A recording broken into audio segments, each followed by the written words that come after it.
बिस्मिल्लाहिर्रहमानिर्रहीम। अल्लाह के नाम से शुरू जो बड़ा मेहरबान और निहायत रहम करने वाला है। तरीक़े आलम का वो वाहिद हिंदू जिसकी चिता पर कई मन घी डाला गया मगर इसके जिस्म को आग ना लगी, उसका कुरान करीम से क्या ताल्लुक़ था।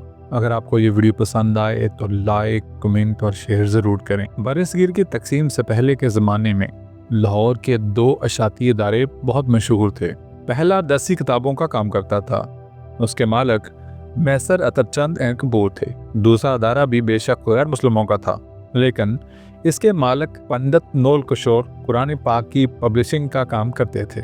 नौल किशोर ने कुरान के एहतराम का जो मेयार मुकर्रर किया था वो किसी और अदारे को नसीब ना हो सका। नौल किशोर जी ने पहले तो पंजाब भर से आला हाफिज इकट्ठे किए और उनको ज़्यादा तनख्वाहों पर मुलाजिम रखा। कुरान के एहतराम का ये आलम था कि जहाँ कुरान पाक की जिल्दें बांधते थे वहाँ किसी दूसरे शख्स और बजाते खुद नौल किशोर जी जूतों के साथ दाखिल नहीं होते थे। 2 ऐसे मुलाजिम रखे गए थे जिनका सिर्फ और सिर्फ एक ही काम था कि तमाम दिन अदारे के मुख्तलिफ कमरों का चक्कर लगाते रहते थे कि कहीं कोई कागज़ का ऐसा टुकड़ा जिस पर कुरानी आयत लिखी होती, इसको इंतहाई इज्जत व एहतराम से उठाकर बोरियों में जमा करते रहते। फिर इन बोरियों को एहतराम के साथ ज़मीन में दफन कर दिया जाता। वक्त गुजरता रहा और पब्लिशिंग का काम जारी रहा।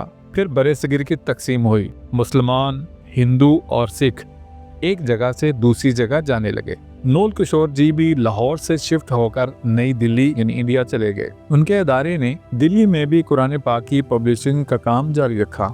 यहाँ भी कुरान पाक के एहतराम का वही मेयार था जो लाहौर में था। इदारा तरक्की का सफ़र तय करने लगा और कामयाबी की बुलंदी पर पहुंच गया। नौल किशोर जी बूढ़े हो गए और अब वो घर पर आराम करने लगे, जबकि इनके बच्चों ने इदारे का इंतज़ाम संभाल लिया और अदारे की रवायत के मुताबिक कुरान हकीम के अदब एहतराम का सिलसिला उसी तरह कायम रहा जो पहले था। आखिरकार नौल किशोर जी का वक्त आ गया और वो इंतकाल कर गए।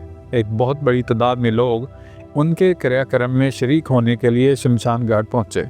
उनकी अर्थी को चिता पर रखा गया। चिता को आग लगाई गई, लेकिन चिता को आग नहीं लगी। फिर चिता पर घी डालकर आग लगाई जाने लगी तो एक इंतहाई हैरत अंगेज वाक़या हुआ। नौल किशोर जी की चिता को आग नहीं लग रही थी। चिता पर और घी डाला गया, फिर आग लगाने की कोशिश की गई, लेकिन बहुत कोशिश के बावजूद आग नहीं लगी। ये एक नामुमकिन और नाकाबिले यकीन वाक़या था। पहले कभी ऐसा नहीं हुआ था। थोड़े ही टाइम में ये खबर पूरे शहर में फैल गई कि नौल किशोर जी की अर्थी को आग नहीं लग रही। लोग ये सुनकर शमशान घाट की तरफ आने लगे। लोग अपनी आंखों से देख रहे थे और हैरान थे कि ऐसे भला कैसे हो सकता है। ये खबर जब जामिया मस्जिद दिल्ली के इमाम बुखारी तक पहुंची तो वो भी शमशान घाट पहुंचे। नौल किशोर जी इनके बहुत करीबी दोस्त थे और वो इनके एहतराम कुरान की आदत को अच्छी तरह जानते थे। इमाम साहब ने पंडित जी को मुखातिब करते हुए कहा, आपकी चिता जलाने की कोशिश कभी कामयाब नहीं होगी।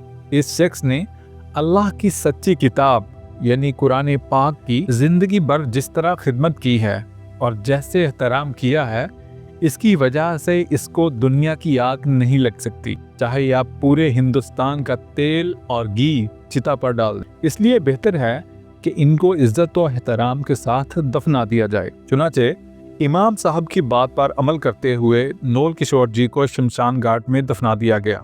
ये तारीख का पहला वाक़या था कि किसी हिंदू की चिता को आग न लगने की वजह से शमशान घाट में ही दफना दिया गया। जरा सोचिए, ये एक हिंदू की कुरान पाक से मोहब्बत का नतीजा है कि दुनिया की आग उसे जला न सकी, और हम बहसीयत मुसलमान कुरान पाक से कितनी मोहब्बत करते हैं। और अगर हमारे दिल में कुरान पाक की सच्ची मोहब्बत हो और हम इस पर अमल भी शुरू कर दें तो हमारी दुनिया और आखिरत बन जाएगी। अल्लाह ताला हमें अमल की तौफीक अता फरमाए। आमीन।